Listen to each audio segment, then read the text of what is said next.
channel with another vlog আর আজকে ভাবছো আমি এত সুন্দর সাজিয়ে গুছিয়ে কেন নিয়ে বসেছি। তো so today I'll be sharing a makeup tutorial। অনেক দিন ধরে ভাবছিলাম যে কি ভিডিও শ্যুট করা যায়। সো আজকে ভেবেছিলাম আমি একটা আই থিঙ্ক তোমরা থাম্বনেল দেখে বুঝেই গেছো যে আজকে আমি কি ভিডিও তোমাদের সাথে শেয়ার করব। ইয়েস, আমি তোমাদের সাথে একটা south Indian makeup look create করব। তাই জন্য আমি চুজ করেছি এই হোয়াইট বেস শাড়িটা আর তার সাথে একটা গ্রিন কালারের ব্লাউজ। সো চলো ঝটপট করে আমি চেঞ্জ করে আসি, দেন তোমাদের সাথে মেকআপ ভিডিওটা নিয়ে দেখা হচ্ছে। তো ততক্ষণ তোমরা আমার চ্যানেল নতুন হয়ে থাকলে please do like share and subscribe my channel. আর আমি আমার ইনস্টাগ্রাম আইডির লিঙ্কটা দিয়ে দেবো নিচে, স্ক্রিনেও মেনশন করে দেবো, তাড়াতাড়ি গিয়ে কিন্তু ফলো করে দাও। তো চলো আজকে ভিডিওটা শুরু করা যাক। আর ভিডিওটা ভালো লাগলে কিন্তু অবশ্যই আমার চ্যানেলটা সাবস্ক্রাইব করে দিও আর ভিডিওটা লাইক করে দিও। তো চলো ভিডিওটা শুরু করি।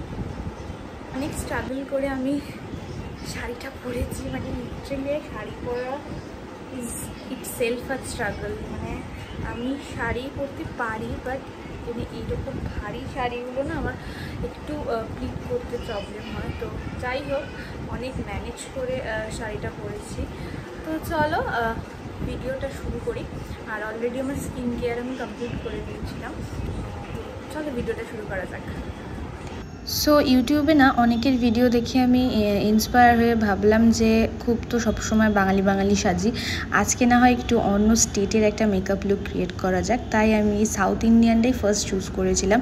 তোমরা বলো যদি আমি অন্যান্য স্টেটের মেকআপ মানে লাইক ওদের মেকআপ ভিডিও যদি করি, তোমরা অবশ্যই সেটা কমেন্টে জানিও যদি দেখতে চাও।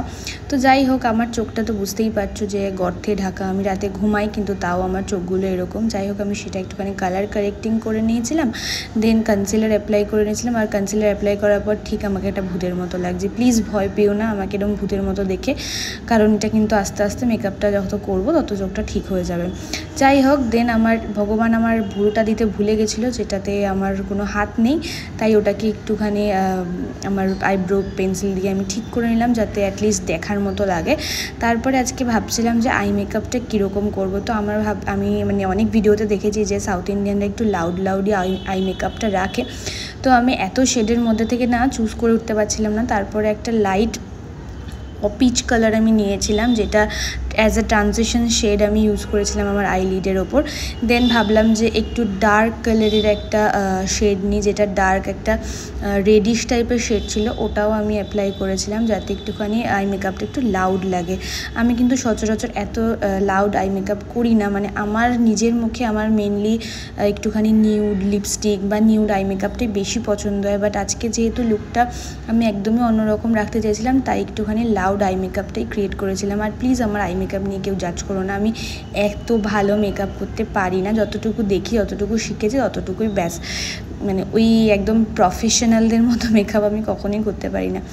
নিজে যতটুকু করার মতো মানে রাস্তায় বেরোনো যাবে সেরকমটুকু আমি করতে পারি। আর আইলাইনারটা কোনো দিনও আমার ক্যামেরার সামনে পরা হবে না, সেটাতে আমি একদমই ব্যর্থ। তো আমি অফ ক্যামেরাতে আইলাইনারটা অ্যাপ্লাই করেছিলাম। আর একটা কথা আমি শেয়ার করব, এই যে মাস্কারা আর এই কাজল লাগানোর সময় যে মুখটা হা হয়ে যায়, এটা কেন ভাই? মানে আমি এখন ভিডিওটা এডিট করতে করতে দেখছি যে আমি কেন এরকম হা করে রয়েছি, মানে আমার তো নিজেরই অবাক লাগছে। তোমরাও বলো তোমাদের কার কার সাথে এরকম সিচুয়েশানটা হয়। মানে আমি লিটারালি ভাবছি যে কী জন্য মুখটা আমি এরকম হা করে আছি, কেমন লাগছে দেখতে। যাই হোক, তো আমার আই মেকআপটা প্রায় কমপ্লিট। আমি কিন্তু কখনো না কাজল আর আইলাইনার একসাথে পরি না, মানে আমার মনে হয় আমাকে দেখতে ভালো লাগে না, তাই জন্য আমি কখনো পরিনি। বাট আজকে আমি একটুখানি ইউজ করেছিলাম। আর কাজলটা যেটা আমি রিসেন্ট কিনেছি সেটা হচ্ছে NYBের কাজল, যেটা খুব খুব ভালো। আমি এটা রেগুলারও ইউজ করি, বাট ভীষণ ভালো, স্মাচ করে না। আমি তাও একটুখানি আইশ্যাডো দিয়ে নিচটা একটুখানি ভালো করে স্মাচ করে নিয়েছিলাম যাতে একটু স্মোকি লুকটা লাগে। দেন যাই হোক, একটা আমার সেই জুডিওর একটা BB ক্রিম আছে যেটাকে আমি ইউজ করেছি, যেটা খুব লাইট ওয়েট, ভীষণ ভালো। তার সাথে আমি ল্যাকমির একটা লুমি ক্রিম ইউজ করি, যেটা হলে না স্কিনটা দেখো কীরকম শাইন লাগছে, এটা কিন্তু এই লুমি ক্রিমটার জন্যই হয়। তারপরে ভাবলাম একটু কন্ট্রোলও করে নিই আমি, তারপরে হালকা ব্রাউন শেড নিয়ে একটু কন্ট্রোলিং করেছিলাম। আর সত্যি কথা বলতে এত গরম লাগছিল না সেদিনকে, মানে মেকআপ করবো কি মনে হচ্ছে গলেই যাবে এক্ষুনি। তারপরে যাই হোক ভালো করে মেকআপটা সেট করে নিলাম। আর এত আমার অয়েলি স্কিন, তার জন্য পাউডারটা অ্যাপ্লাই করা কিন্তু মাস্ট। যেই যে জায়গাগুলো আমার খুব বেশি ঘাম হয় আমি সেই জায়গাগুলোতে ভালো করে পাউডার অ্যাপ্লাই করে নিচ্ছি, যাতে মেকআপটা অ্যাটলিস্ট ইনট্যাক্ট থাকে। আর আমার মেকআপে আমার সবচেয়ে বেস্ট পার্ট, আশা করি তোমরা জানো কোনটা, ভাঙিয়ে বললাম না, এই ব্লাশ অন পার্টটাই হচ্ছে না আমার মেকআপ করার সবচেয়ে বেস্ট লাগে। মানে আমি কোথাও বেরোলে মেকআপ করি আর না করি আমি ব্লাশ জরুর লাগাই, মানে আমার খুব ভালো লাগে। আর এটা ব্লু হেভেনের যথেষ্ট ভালো কোয়ালিটি। আমার এই পিচ শেডটা খুব পছন্দ ছিল, তাই জন্যই পিচ শেডটা নিয়েছিলাম। এবার ভাবছি একটা অরেঞ্জি শেডও নেব, দেখছি তাহলে পুজোর সময় একটা কিনবো।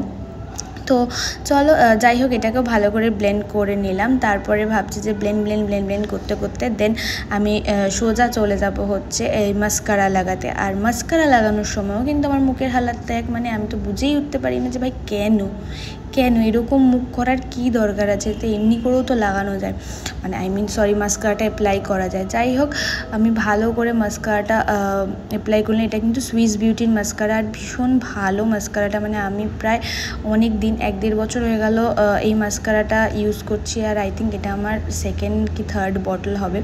যাই হোক তারপরে আমি একটু সেটিং স্প্রে দিলাম, যাতে মানে সেটিং স্প্রেটা আমার শেষ হয়ে গেছে, তো আমি আমার টোনারটাকে as a setting spray use করি। তো ওটাও খুব ভালো স্কিনে মেকআপটাকে খুব বসতে সাহায্য করে। আর এখানে দেখো পাশে আমার বোন গান চালিয়েছে, যেটাতে আমি নিচে দেখিয়ে দিলাম কী গান চলছিল আমার এই মুহূর্তে মনে পড়ছে না, তবে কিছু একটা চলছিল। তারপরে চলে এলাম হচ্ছে হাইলাইটারটা অ্যাপ্লাই করতে। হাইলাইটারটা কিন্তু আমার ভীষণ পছন্দের আরেকটা জিনিস, যেটা মেকআপটাকে একদম অন্য লেভেলে নিয়ে যায়। আর যতই আমি ব্রাশ দিয়ে অ্যাপ্লাই করি না কেন, আমার মনে হয় এই নাকের এই লিডটাতে হাত দিয়ে বেশি ভালোভাবে ব্লেন্ড করা যায়। তো তাই জন্য আমি একটু হাত দিয়ে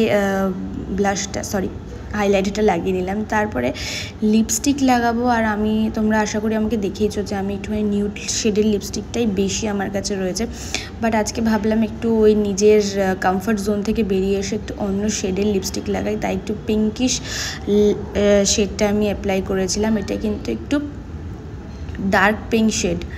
তো আমি জানি না আমাকে এই কালারের লিপস্টিক পরলে কেমন লাগে, বাট মনে হলো যে নিজেকে একটুখানি অন্যভাবে রিপ্রেজেন্ট করা যাক, তাই জন্য কিন্তু ডার্ক কালারের লিপস্টিক পরেছিলাম। আর হ্যাঁ, সাউথ ইন্ডিয়ান মেকআপ করব আর এইরকমভাবে টিপ পরবো না, সেটা তো হতেই পারে না। যাই হোক আমি কিন্তু জানি না ওরা টিপটা কীভাবে পরে। আমি অনেকের ভিডিওতে দেখেছিলাম যেরকম একটা লাইন দিয়ে তার উপর একটা রেড কালারের ছোটো বিন্দি লাগায়, তো আমিও সেটাই ট্রাই করেছিলাম। আর সত্যি কথা বলতে আমি খুব একটা জুয়েলারি পার্সন নই, আমার এত জুয়েলারি কালেকশন নেই। মেকআপের কালেকশন যত আছে তার থেকে প্রচুর কম আমার কাছে জুয়েলারি আছে, কারণ আমি জুয়েলারি পরিই না। তো এই জুয়েলারিটা হচ্ছে আমার রেজিস্ট্রির সময় কেনা, আমি শাড়ির ম্যাচিংয়ে কিনেছিলাম। তো এটাই একমাত্র আমার একটু টেম্পল একটু সাউথ ইন্ডিয়ান প্যাটার্ন লাগলো, যেটা আমি পরে নিয়েছিলাম এই শাড়িটার সাথে। আর খারাপ লাগছে না, যথেষ্ট ভালোই লাগছে।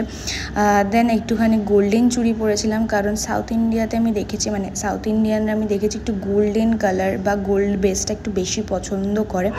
তারপরে আমি ভেবেছিলাম যে একটু খোপা করবো, বাট না, আমার দ্বারা সেটা হয়নি। আমার চুলে কোনো কিছুই আটকায় না, খোপা টোপা হয় না, সেটা খুলে যাচ্ছে। যাই হোক একটা ফুল লাগিয়েছিলাম, একটু হালকা একটা বেনুনিও করেছিলাম, যেটা আমি পরে আবার খুলে দিয়েছিলাম, কারণ আমার মনে হয় আমার ওপেন হেয়ারেই বেশি ভালো লাগে। আর এটা হচ্ছে আমার ফাইনাল লুক। তো ভিডিওটা কেমন লাগলো অবশ্যই জানিও। আর খুব শিগগিরই আমি পুজোর লুকসগুলো নিয়েও আসছি, তার জন্য কিন্তু অবশ্যই চ্যানেলটা সাবস্ক্রাইব করে দিও। ভিডিওটা ভালো লাগলে একটা লাইক, শেয়ার অ্যান্ড সাবস্ক্রাইব। চলো দেখা হচ্ছে অন্য একটা ব্লগে। Till then by.